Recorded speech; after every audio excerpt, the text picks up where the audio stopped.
Hello everyone, I am the storyteller and I am here to help you today. I know you use this video to fall asleep, so before that, like the video and subscribe to the channel. Also, where are you from and what time are you watching now? Get comfortable and relax.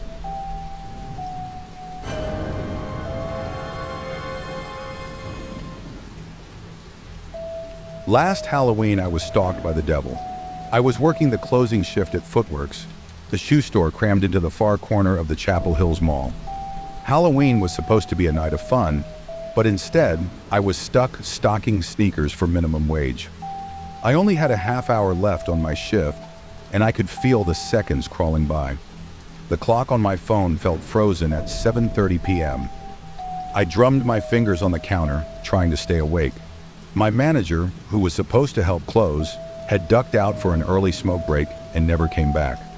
Most of the customers had already thinned out, but there were still a few stragglers wandering around the mall.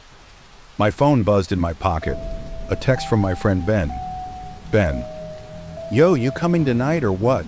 I sighed. I'd been dodging the question all day. Ben's Halloween party was supposed to be the big event of the night. Half of the school was going, including all of my friends, but I hadn't planned on going.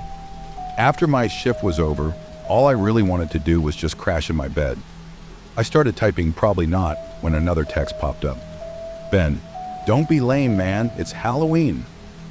I stared at the screen, my finger hovering over the keyboard. It had been a while since I'd done anything fun, and even though I didn't have a costume, I could probably grab something cheap from the Halloween store on the way. I wasn't exactly Mr. Social, but maybe it wouldn't hurt to get out of the house for once. Yo! A voice called from the store entrance, breaking my introspection. I looked up and saw Ben and Derek walking into the store like they owned the place. Ben flashed a grin, his hands stuffed in his pockets. Come on, bro. You're not getting out of this one. You're coming tonight, Ben said, leaning against the counter. Derek nodded, smirking. Yeah, man, you never come to anything. You didn't show up last year either. Look, I started. I'm just tired, and I don't even have a costume, and I don't even have time to. You've got time, Ben interrupted. The party doesn't start until 10. Grab something cheap and just show up. It's not like you have anything better to do. I sighed. They weren't wrong. As much as I wanted to protest, I started to give in to the pressure. Ben raised an eyebrow, a smirk growing on his face, anticipating my answer. Fine, I muttered. I'll come, but I probably won't stay long. Yes, there he is.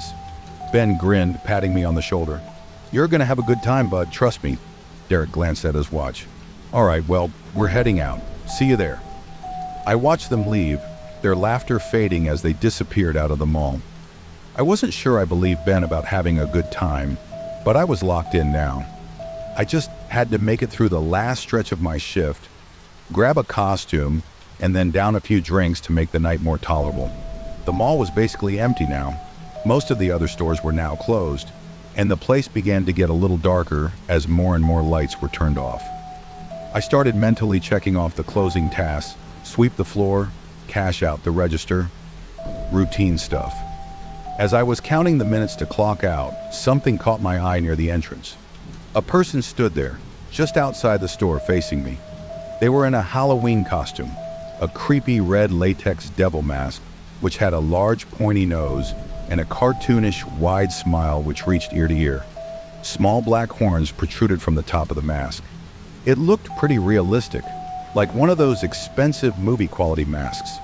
Had it not been so startling, it would have actually been pretty impressive. The mask was paired with a mismatched black and red suit that looks like it was put together from pieces found at a thrift store. At first, I assumed it was just a last-minute shopper or someone probably killing time before heading to a party. But they stood completely still, facing me, not moving, not browsing, not shopping, just standing there. I felt my chest tighten. There was no reason to be freaked out by some weirdo in a Halloween costume, but something about them made the hairs on the back of my neck stand up. The way they were just standing still, watching me, began to eat away at my nerves. I was about to tell him, "We're closed," when he turned, slowly, deliberately, and walked away. I just stared, frozen in place. His steps were slow, measured, almost robotic as he disappeared out of sight. I exhaled, realizing I'd been holding my breath the entire time. What the hell was that about, I thought. Just some creep messing around, probably. It was Halloween after all. I shook it off, trying to refocus on closing the store and getting out of there. But every few seconds I found myself glancing toward the entrance, half expecting to see that creepy guy in a devil mask there again, watching me. By the time I finally clocked out, I was beat and my nerves were shot. I made my way out of the now empty mall toward my car, checking behind my shoulder every few seconds. I safely made it to my car, now fully convinced that the person, whoever it was simply messing around with me. I brushed off the feeling and headed to the Halloween store to pick up a costume for the party. The Halloween store was one of those pop-up stores that showed up every year, taking over abandoned sporting goods stores and the like. I pushed open the door and stepped inside, a chime ringing loudly in the nearly empty store. The place was a mess. Shelves were mostly empty now, and decorations were scattered all the floor, with a few straggling shoppers picking over the scraps. The sound of Halloween music played faintly through the speakers. I wandered aimlessly, searching for any scraps of a costume. The aisles were nearly bare, but I kept looking, feeling the pressure of time build. Suddenly, the music cut off, leaving the store in an uncomfortable silence.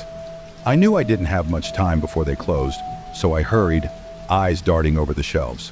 The door chimed again. Someone else had come in, but I didn't bother to look. I was too focused. At the end of one aisle, I found a small rack with cheap knockoff masks of famous movie killers. I grabbed a plastic Jason-style mask headed for the register, rushing to get out. As I turned the corner, my heart lurched. There he was, the man in the devil mask. He stood at the far end of the aisle, illuminated by the dim, flickering light. He didn't move, didn't speak, just watched me. My stomach twisted and my throat went dry. No fucking way, I thought, feeling my pulse hammer in my ears. He stood perfectly still, just staring. For a split second I considered throwing the mask down and bolting, but something kept me rooted. Maybe it was disbelief, maybe shock. I told myself it was a coincidence, forcing my legs to carry me to the front. The cashier barely looked up from his phone as I approached, too busy scrolling through his phone. My skin crawled as I sensed the man in the devil mask moving closer, his eyes locked on me. I could feel it, the weight of his stare boring into me. "Just this," I muttered, tossing the cheap mask onto the counter.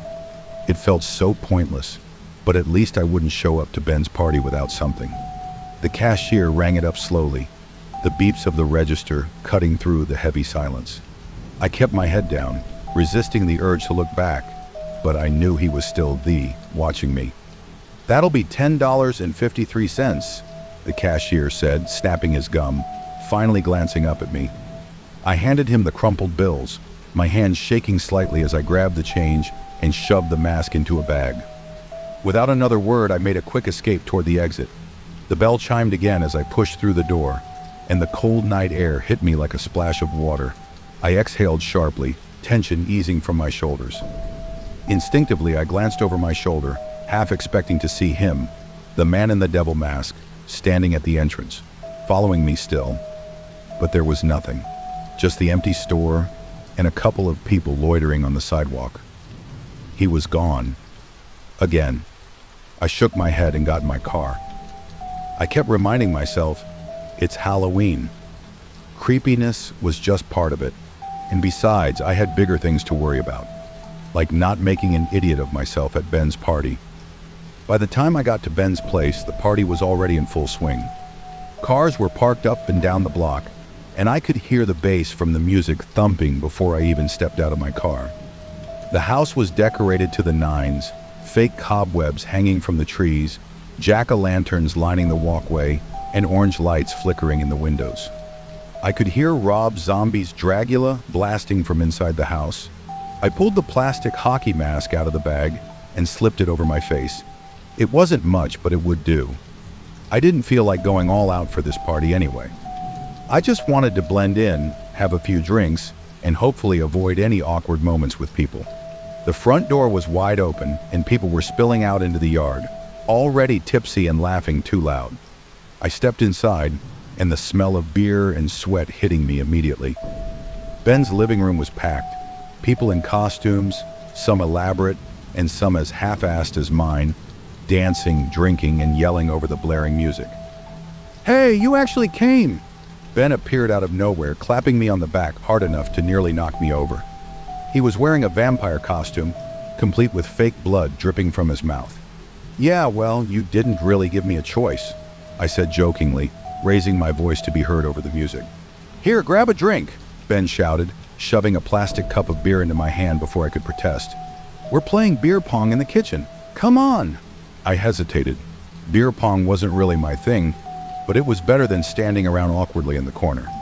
"Sure, yeah, why not?" I followed him into the kitchen, where a crowd had gathered around a table lined with orange plastic cups. Someone had set up a fog machine, and the room was filled with swirling white mist, making it hard to see more than a few feet in front of me. I took a swig of beer and tried to relax. It was just a party after all. We played several rounds. The beer had begun to do its job with loosening me up, and I was actually starting to have fun. For a moment, I even began to question myself on why I didn't come out more. But just as that thought occurred, out of the corner of my eye, I saw him again. The figure, that devil mask, that long pointy nose and wide smile. He was standing in the living room, just beyond the edge of the crowd, perfectly still like he had been at the store. He didn't move or try to talk to anyone. He just stood there watching me. My throat went dry, and my stomach twisted into knots. What the hell was he doing here? How did he follow me here? I blinked, half expecting him to disappear, like a trick of the light. But when I looked again, he was still there. He raised his hand and gave me a slow, taunting wave and turned to leave. Maybe it was the drinks, or maybe it was the feeling of security from the crowd, but anger began to boil up inside me. I set my drink down and pushed through the crowd, trying to keep him in sight. I wanted to grab him and find out who he was and why the hell he was following me. But by the time I reached the living room, he was gone. Just like that. I scanned the room, my heart pounding in my chest. People were laughing, talking, and dancing like nothing was wrong. I thought about telling Ben, but what could I say? That some weirdo in a devil mask had been following me around all night? He'd just think I was being paranoid. I needed to calm down. I told myself it was just some guy playing a prank. Maybe someone who had been at the mall earlier and recognized me.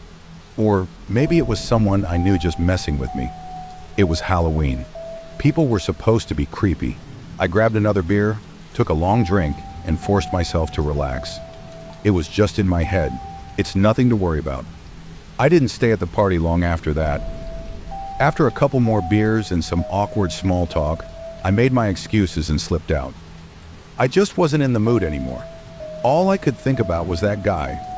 Every time I turned around, I expected to see him in his devil mask, standing there, just watching. It was a relief to get back to my car and leave the noise and chaos behind. The streets were quiet as I drove home, the occasional group of teenagers in costumes still wandering the sidewalks. My parents' house was only a few blocks away, and when I pulled into the driveway, everything seemed peaceful. The porch light was on, and the pumpkins were lit on the front porch. I parked and walked up the front steps, fumbling with my keys as I unlocked the door. The quiet was almost comforting after the noise of the party. I stepped inside, closing the door softly behind me. "Mom? Dad?"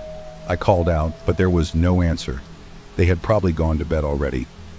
I flipped on the hallway light and headed for the stairs, planning to just crash in my room and forget about the whole night. But something stopped me. A sound, a drip, a slow, steady drip. Not the drip of a sink, a heavier, thicker drip. Slowly, I made my way toward the sound, in the direction of the kitchen. My breath caught in my throat as my eyes scanned around the house. As I got closer to the kitchen, the sound got louder, and there was something else. A smell, an odd smell, almost like copper, thick in the air. I rounded the corner into the kitchen when I saw the outline of something. Not something, someone. I froze, my blood turning to ice. It was my dad. He was sitting at the kitchen table, and so was my mom. Only something was wrong. They were sitting at the table, side by side, like they had been waiting for me. But there was something horribly wrong. so wrong that it took my brain a moment to catch up with what my eyes were seeing. Their heads were gone. The jagged red stumps of their necks were all that remained, blood streaking down their clothes, pooling onto the floor. The table, once warm and familiar, was now soaked in it. My stomach lurched, but I couldn't tear my eyes away. I stood frozen, in shock, every muscle locked in place as my brain struggled to process the nightmare in front of me.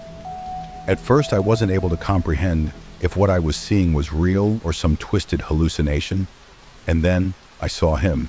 The man, the devil, was standing in the corner, almost blending into the shadows.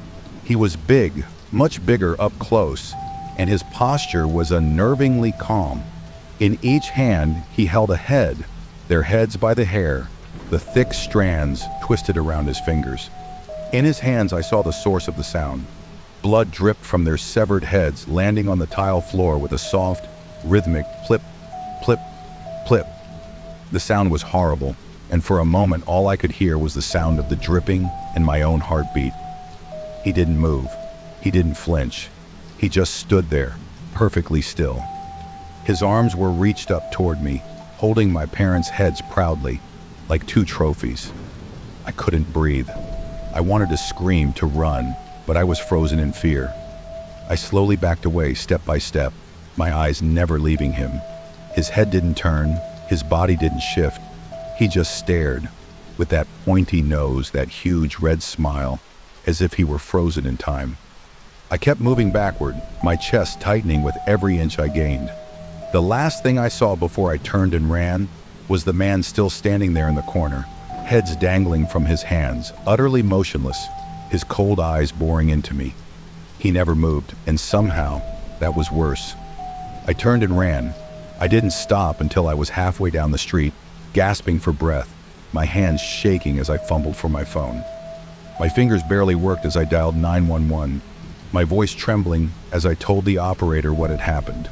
When the police arrived, the house was empty. The man, the devil, was gone. They never found him. The police chalked it up to some kind of gruesome home invasion, but I knew the truth.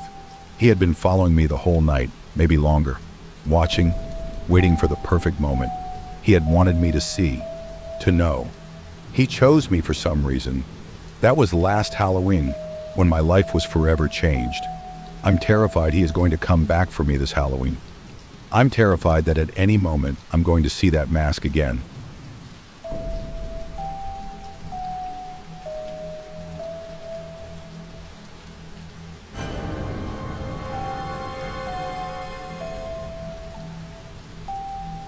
I work the night shift at a pawn shop. Something here is watching me. Working the night shift at a pawn shop wasn't exactly my dream job, but the pay's decent, and with bills piling up, I don't really have the luxury of quitting.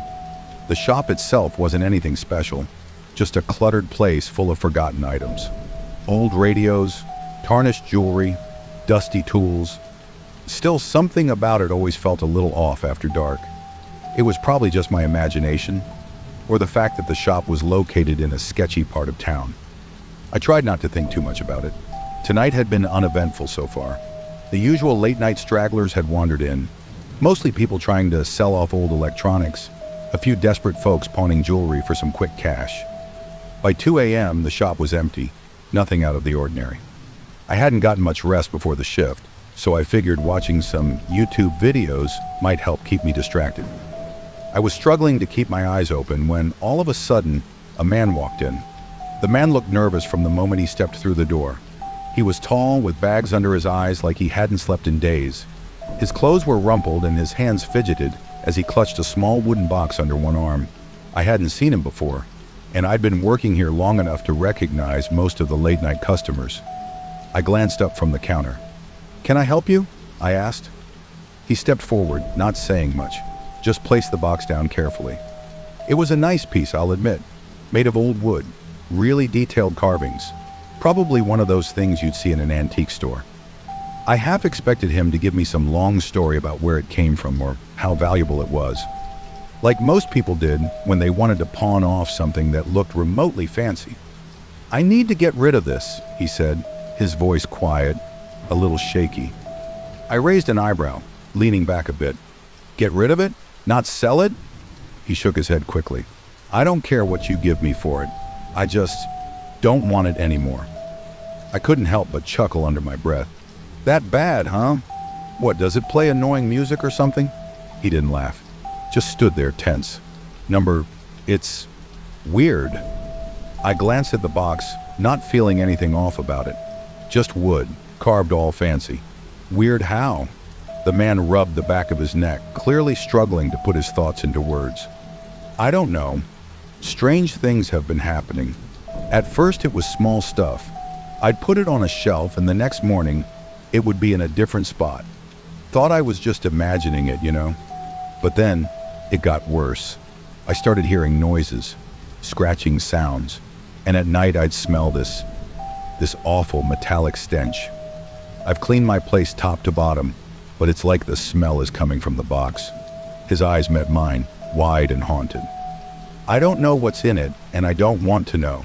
I just need it gone. People usually came in hoping to score a few extra bucks, especially with something that looked old and possibly valuable. But this guy just wanted it gone. Okay, I said slowly, trying to hide my skepticism. I'll take it off your hands. Before I could reach for the box, his hand shot out and grabbed my wrist, his grip surprisingly cold. Don't open it, he said sharply. Whatever you do, don't open it. I raised my eyebrows, more amused than alarmed. Sure, no problem. He let go of my wrist and stepped back, his shoulders relaxing slightly. Good. I don't care how much you give me for it. Just keep it. He took the money I gave him, and without another word he turned and hurried out the door, the bell jingling softly as he disappeared into the night. I shook my head and looked down at the box, still sitting on the counter. He'd seemed pretty worked up over it, but to me, it just looked like an old trinket box, nothing special. I picked it up carefully, turning it over in my hands. The carvings were detailed, swirling patterns running along the surface. It had some weight to it, more than I expected for something so small. But other than that, it was just a box. No scratching, no creepy smells, just wood. I tucked it into a drawer under the counter, out of sight, and got back to work. There wasn't much to do this late, just the usual inventory check and making sure the display cases were clean. But even as I tried to focus on the mundane tasks, my mind kept drifting back to that guy and the way he looked at the box. Still, I shrugged it off. People bring all kinds of weird stories in here, hoping their stuff's got some mystery value. This was probably just another one of those. I wiped down the counter, thinking about how nice it would be to close up and head home. The hours ticked by and the shop was as quiet as ever. That's when I noticed it, a faint, almost metallic smell hanging in the air. I wrinkled my nose, trying to place where it was coming from. Maybe something in the back had gone bad. I checked the shelves, the back room, and even the trash, but everything seemed normal. Weird. When my shift finally ended, I was more than ready to leave. Locking up, I stepped out into the cool night air and tried to shake off the unease that had been creeping in all night.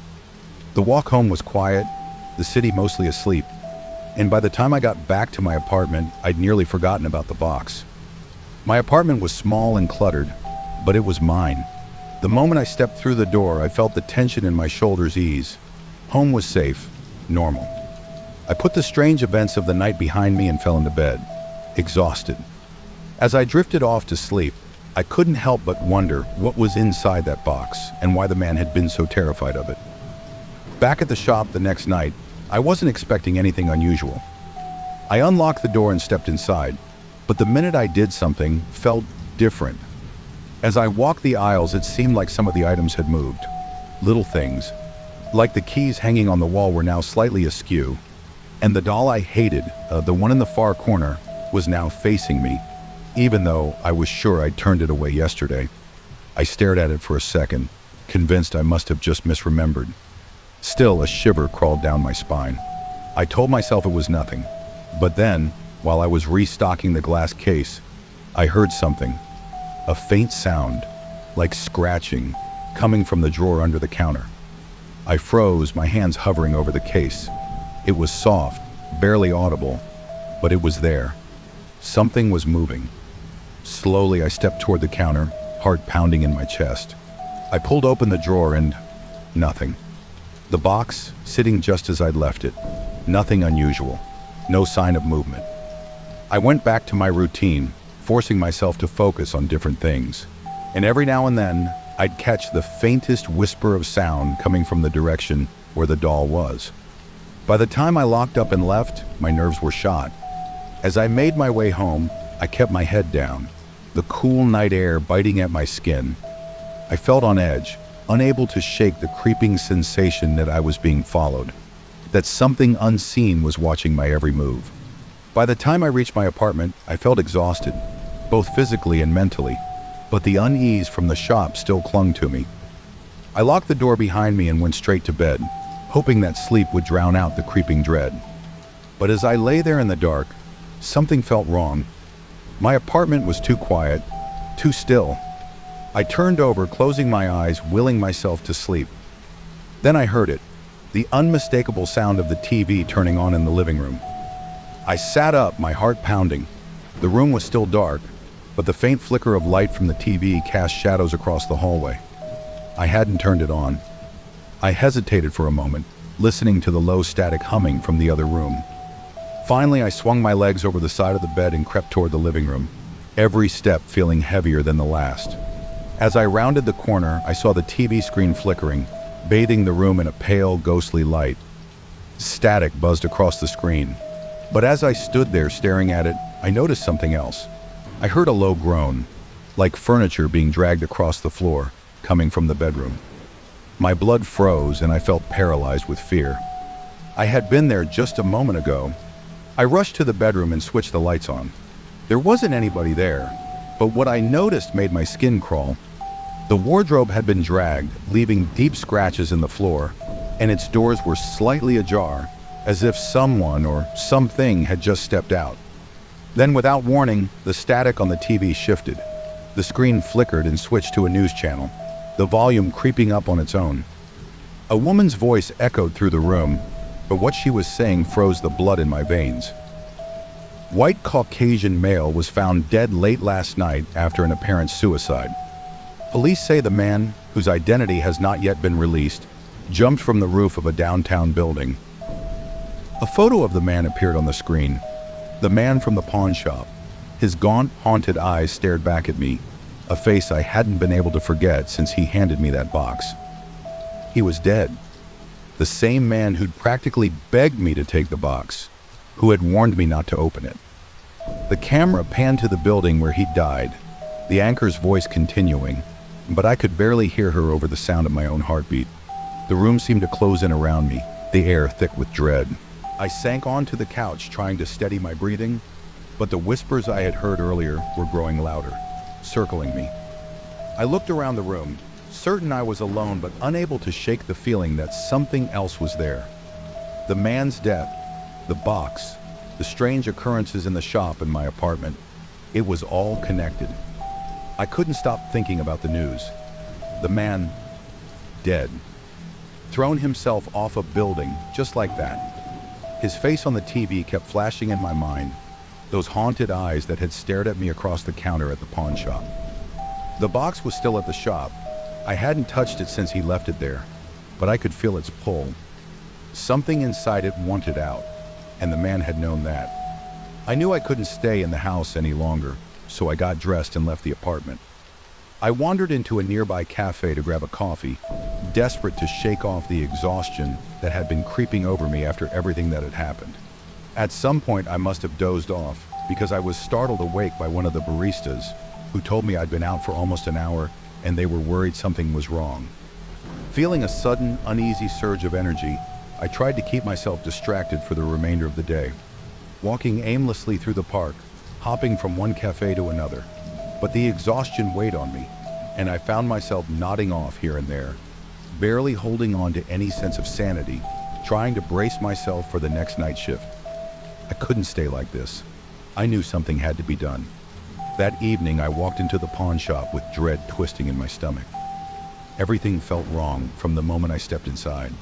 The lights flickered in a way they hadn't before, longer, darker, like something was hiding just beyond their glow. The air felt suffocating, thick and heavy, like a weight pressing down on my chest. Every sound, from the creak of the old floorboards to the hum of the ancient fridge in the back, was amplified, making me jump at the smallest noise. I moved toward the back of the shop, where the shelves were lined with old toys, clocks, and other knickknacks. That's when I saw it, the doll. The same one I had hated since the first day I laid eyes on it. It was always there, sitting on the shelf, staring straight ahead with those dead, glassy eyes. But now it wasn't sitting, it was standing. At first I thought I was seeing things, that my mind was playing tricks on me. But it was real. The doll stood there, its vacant eyes now locked on mine, as if it was watching my every move. It didn't shift, it didn't move, but something about it was horribly, unnervingly wrong. I backed away slowly, my eyes never leaving the doll. My breath caught in my throat. It stayed there, unmoving, its eerie gaze fixed on me, as if daring me to make the first move. My heart pounded harder with each step as I edged toward the front of the shop, my body trembling. Finally, I reached the counter, my back hitting the hard surface. My hands fumbled for the drawer, yanking it open with a sharp pull. My fingers curled around the box inside. I didn't care about the man's warnings anymore. I didn't care what was inside. All I knew was that I needed to get rid of it. Without thinking, I stuffed the box into my bag and ran out of the shop, into the night. The air outside was cold, biting at my skin as I rushed down the street. I didn't stop running until I reached the old river on the edge of town. The water was dark, reflecting nothing but the night sky. I stood at the bank, panting, my breath forming clouds in the air as I stared at the box in my hands. I threw the box as hard as I could, watching as it arced through the air and splashed into the river. For a moment, the water rippled, the box bobbing at the surface before it sank, disappearing into the depths. I stood there, my breath finally slowing. I felt a wave of relief wash over me. It was gone. I'd done it. But as I turned to leave, something caught my eye. A shadow moved at the edge of the water, barely visible in the darkness. I froze, squinting into the night, but I couldn't see anything, just shadows, just the trees swaying in the wind. I shook my head and walked back to the pawn shop, telling myself it was over. When I arrived back at the shop, I told myself I'd forget all about it. The box was gone, everything was normal again. I had to believe that, but the moment I walked through the door, my stomach dropped. The drawer was open, and the box was inside, dripping wet. I stared at it, my heart pounding. How? I had thrown it in the river. I had seen it sink. There was no way it could be back. But there it was, sitting in the drawer like it had never left. The whispers returned, louder this time, swirling around me like a storm. I felt panic clawing at my throat. There was no escaping it. The box wanted something, and until I figured out how to stop it, it would never leave me alone. Desperation clung to me like a second skin as I left the shop, clutching the cursed box under my arm. The weight of it felt heavier than before, as though it had soaked up all the fear and dread I had been feeling since the man first left it with me. My mind raced, searching for any solution, any way to rid myself of the box once and for all. The river hadn't worked. It had returned to me wet and dripping, as if mocking my attempt. I needed something else. I needed to destroy it completely. An old abandoned warehouse nearby was the only place I could think of, forgotten and crumbling, with no one around to question why I was setting something on fire in the dead of night. When I arrived, the warehouse loomed before me like a hulking corpse. Its roof had collapsed long ago, leaving its skeleton exposed to the elements. The place smelled of decay and rot, but it was quiet, isolated. I found some old broken wooden furniture and piled it in the center of the open space. The moonlight trickled in through gaps in the roof, casting long, eerie shadows across the cracked concrete floor. With trembling fingers, I placed the box on top of the makeshift pyre. It sat there small and innocent looking, as though it hadn't caused all this chaos. But I knew better now. I fumbled with the matches, striking them over and over until finally a small flame sparked to life. I set the fire carefully, watching as the flames licked at the dry wood, the heat growing stronger with each passing second. The fire spread quickly, consuming the furniture, and I stepped back, holding my breath as the flames began to crawl toward the box. For a moment, the box sat untouched, as though the fire refused to touch it. The flames danced around it, flickering and twisting unnaturally, casting grotesque shapes across the warehouse walls. Then slowly, the edges of the box began to darken and curl. But just as the fire caught, something changed. The flames shifted, turning an eerie shade of blue, then green, colors no fire should ever burn. The air around me grew thick, almost oppressive, like the weight of the entire warehouse was pressing down on me. And then came the screams. They started softly, like distant wails carried on the wind, but quickly grew louder, agonizing, high-pitched, inhuman screams that pierced through the crackle of the fire and burrowed into my skull. It was as though whatever had been locked inside that box was now being released, its rage and pain pouring out into the world around me. I clamped my hands over my ears, but the screams only grew louder, more unbearable. They weren't just coming from the fire, they were inside my head, scratching at the walls of my mind. I fell to my knees, gasping for air, my eyes squeezed shut as the noise drowned everything else out. Amidst the overwhelming noise, another sound reached my ears. Footsteps. I opened my eyes and saw it. The doll. It was here, standing at the edge of the firelight, bathed in the unnatural glow of the flames. Its porcelain face, once blank and expressionless, was now twisted into something grotesque, a demonic grin spreading across its delicate features. Its glass eyes, once dull, were alive with malice, reflecting the strange, shifting colors of the fire. The doll's small, delicate feet scraped against the floor as it took one slow, deliberate step toward me, and then another. Its limbs moved stiffly, like a marionette controlled by invisible strings, jerking with each step. But there was something else. It held a knife in its hand, a small rusted blade that gleamed in the firelight. The doll's head tilted, as though it were studying me, savoring the moment. It took another step, faster this time, and then another, its feet tapping against the concrete in a rapid pace. I stumbled backward, my pulse racing, my breath coming in short, panicked bursts. The screams from the fire were deafening now, swirling around me in a symphony of madness.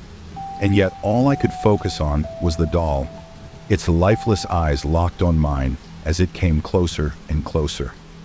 My back hit the wall, and the doll lunged. I screamed, throwing my hands up to block it. But the cold sting of the knife came faster than I could react. The blade pierced through my palm, tearing through flesh and bone, stopping just inches from my eye. Pain exploded through my arm as I tried to push the doll away, but its strength was unnatural, inhuman.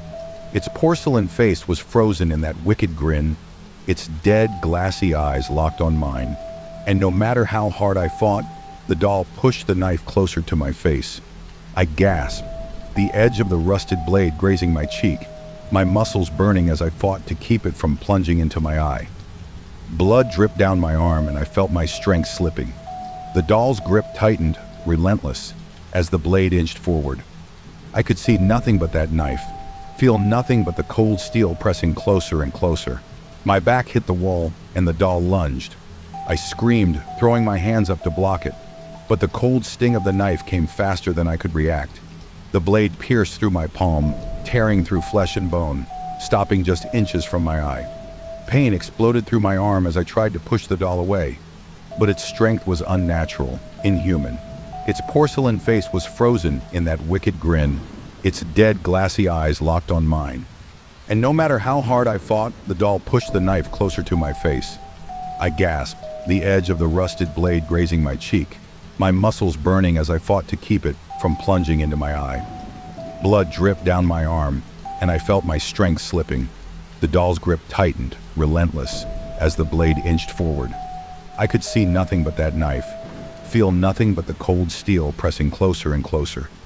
With a final, desperate surge of energy, I kicked out at the doll, my foot connecting with its stiff, fragile body. It flew backward, its small frame catching on the edge of the flames. The fire roared to life, engulfing the doll in a wave of heat and light.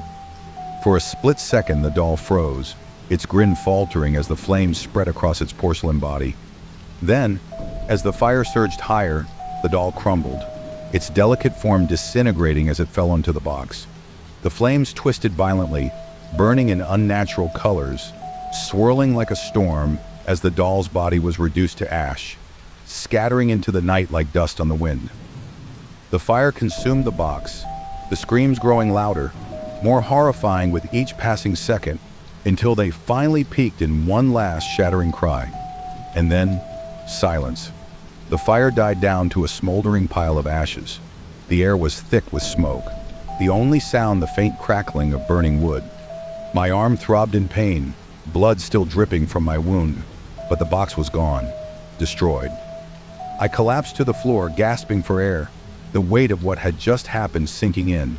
The box was gone. The damned doll and whispers were gone. It was finally over. As I drove home in the early morning light, the sun just beginning to creep over the horizon, I felt a strange emptiness settle over me. I had survived. I had destroyed the box. But I would never forget the screams or the way that doll had moved toward me, knife in hand. I never knew what was inside the box. And I don't ever want to know. The only thing I know for sure is that whatever was inside that box was evil. And I'll spend the rest of my life hoping it's gone for good.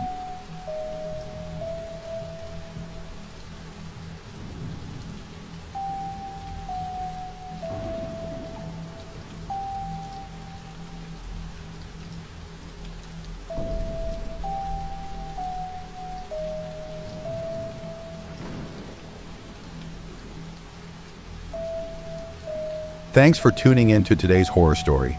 If you have a horror, mystery, or haunting story you'd like to share, send it to us at Urban America Horror.